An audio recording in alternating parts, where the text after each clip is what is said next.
like, is it a top contender in the meta? Where, like, we know it's good against mono black, but like now it gets to play the other two big pillars of the format. We saw it against blue white. How's it against mono blue? Yeah, this is the tough matchup, right? I mean, mono blue devotion has the Frostburn Weirds, the Nightveil Specters, the things with a lot of toughness that it's pretty easy to hold off this Rabble red deck. Plus, on the top end, you have Master of Waves, which is obviously insane against this deck. Yeah, I actually got a chance to play in IQ last weekend, and despite like normally I've been playing blue-white control, I decided I wanted to switch it up. Or more, actually, the person I was going with really wanted to play blue-white control, and I don't own 2 copies. So I was like, what's the next best thing I could run? And like, I ran with mono blue devotion, and I was actually surprised at like how well I think this deck is situated right now. Everybody's playing like Caryatids and Rabble Masters. It's like, when I was playing mono blue, if people let off on a mountain or a forest, I was never scared. Sure.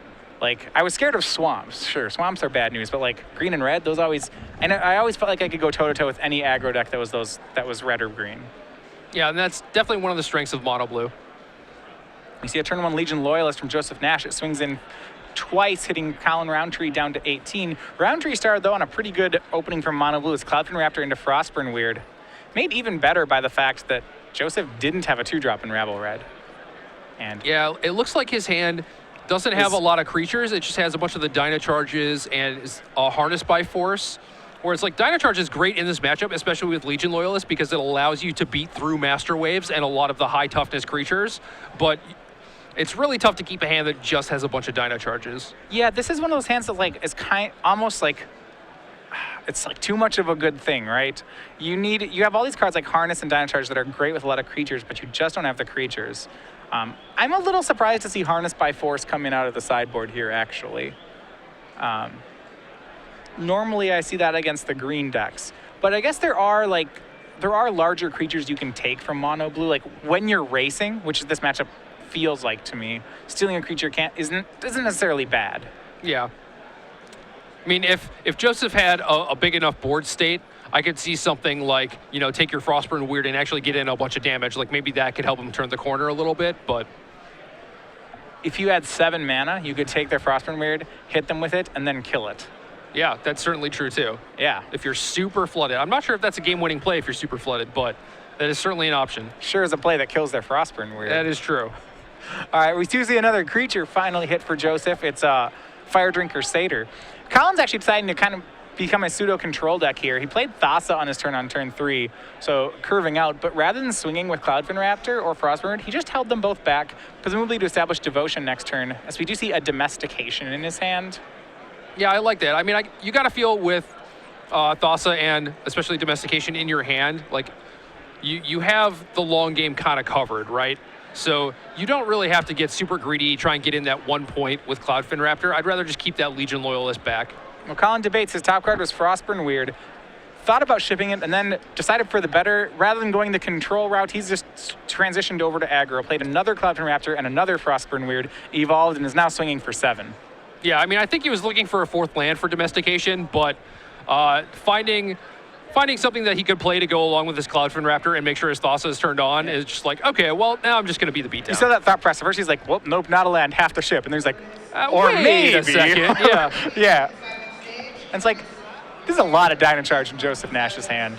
Just like a lot of Dyna Charge. It's all 3. He plays 3 in the deck. Yep. Yeah, so that's kind of unfortunate. You said you do like Dyna Charge in this matchup? I do, yeah. I mean, I believe that is what it is in their sideboard for. Matches like green-white and mono-blue Devotion, which allows you to beat through like their high-toughness creatures with the help of Legion Loyalist. Yeah, and he actually is main decking them here too. Yeah, and I don't mind that, especially if that's what you expect. If you thought you would be like 2-0 playing against mono blue Devotion, your Dyna Charges would probably serve you pretty well. Yeah, that was a card that saw play in like there's a red, nearly mono red or sometimes mono red deck in Block Constructed for RTR. We saw a lot of Dyna Charge. It kind of fell out of favor because like it's a little bit of a conditional card, but I think the inclusion of Goblin Rabble Master like has upped stock in Dyna Charge, right? Because suddenly it's like this is a 2-card combo almost, just like Rabble Master with Dyna Charge is pretty good. Yeah. And we see here, it's going to be Harnessed by Force. He's going to take Frostburn Weird. So, you know, if he had 2 more mana. Yeah, that Frostburn Weird then he would have lived dead. Yeah, he would live the dream. Harnessed by Force cast here. Stealing Frostburn Weird. Looks like he wants the 3rd creature so he can trigger Legion Loyalist. He's going to go ahead and swing the team and do just that. But thing is, Rountree is okay just taking it. Yeah, and that's not what Joseph wanted. He definitely wanted to like start trying to kill off these Frostburn weirds and maybe turn that Thassa off, but Collin is having none of it. He's just like, well, this attack is not for anywhere close to lethal. I'll just take it. I don't want to risk anything. And Joseph Nash, he bull rushes with the 2 Dino Charges, just dealing 4 additional damage. But on board, that's lethal. Collin's going to untap and swing for the fences. Joseph, that's 12 damage. So 2 to 1, Collin Rountree takes down the match. Yeah, standard open champion in Dallas, and very clearly knows what he's doing with his deck. Yeah, and this is the same deck he won the Open with. Yeah. So I really liked how he was able to transition those turns, where there was the one turn where he kept the Raptor back because he's like, well, as long as I make it so Joseph can't get in a bunch of damage on this turn, then I'll be able to take control and then start becoming the aggressor over the course of the next couple turns.